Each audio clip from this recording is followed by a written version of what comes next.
Welcome to Runtime Atlas. Today we'll take a quick look at Kubernetes architecture. Think of a Kubernetes cluster as a small control system. One side keeps the desired state of the cluster and the other side runs the containers that make your applications work. In this episode, keep asking one question: which component owns the next decision? That one question makes the architecture much easier to remember. Kubernetes exists because one machine is rarely enough. You want applications to run across multiple machines, survive failures, and keep matching the state you asked for. This matters whenever a pod is pending, a node is not ready, or a deployment is not reaching the requested number of replicas. The simplest mental model is two halves. The control plane makes decisions and stores cluster state. Worker nodes do the actual work by running pods. If you can separate decision making from execution, most troubleshooting questions become a simple path through the system instead of a pile of names. The control plane is the brain of the cluster. It receives API requests, stores state, schedules pods, and runs controllers that keep the cluster moving toward the desired state. You do not need to memorize the control plane as random services.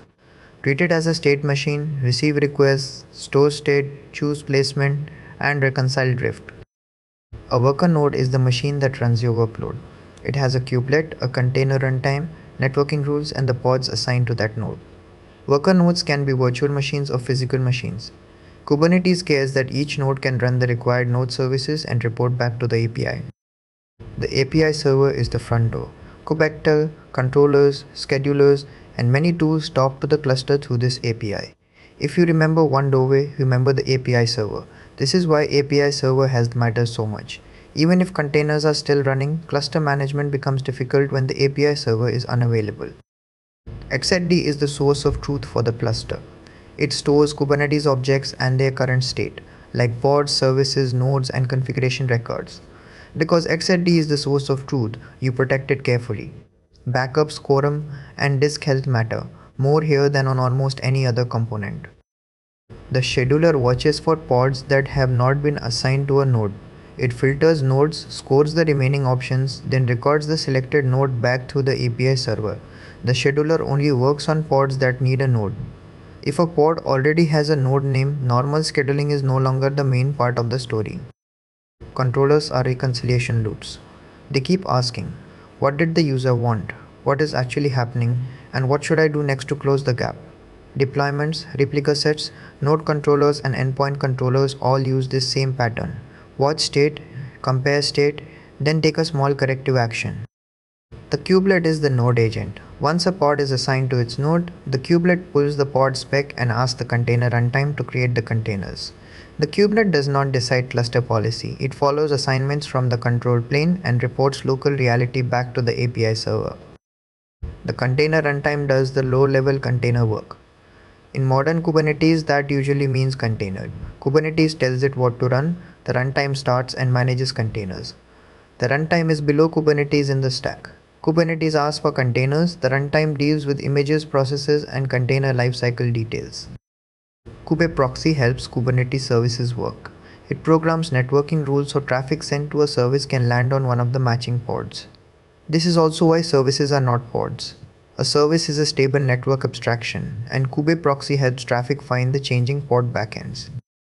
Now connect the pieces. When you create a pod, the request enters the API server, the object is stored, the scheduler chooses a node, and the kubelet starts the containers. This flow connects the main troubleshooting path: API, storage, scheduling, node execution, then status. Before a new object becomes real cluster state, the API server validates it. It checks authentication, authorization, object shape, and admission rules. If validation fails, the object never becomes desired state. That is different from a valid object that exists but cannot run yet. Once the request is accepted, Kubernetes stores the object in XZD. That stored record is what other components watch and react to. Once the object is persisted, other components can see it through watches. That is how Kubernetes stays event-driven instead of depending on manual steps.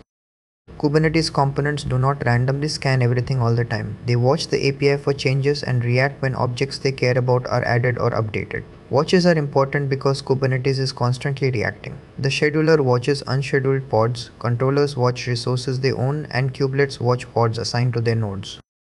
A common confusion: the scheduler does not start containers. Its job is to decide placement and bind the pod to a node. The kubelet does the actual starting. So, when you debug a pending pod, check scheduling constraints and node capacity. When you debug a container that will not start, look at kubelet, image pull, and runtime clues. After binding, the selected worker node takes over. The kubelet talks to the runtime, the image is pulled if needed, and the pod moves toward running. This is where image pull errors, container command mistakes, and volume mount problems usually appear. They are node side execution problems, not scheduling decisions.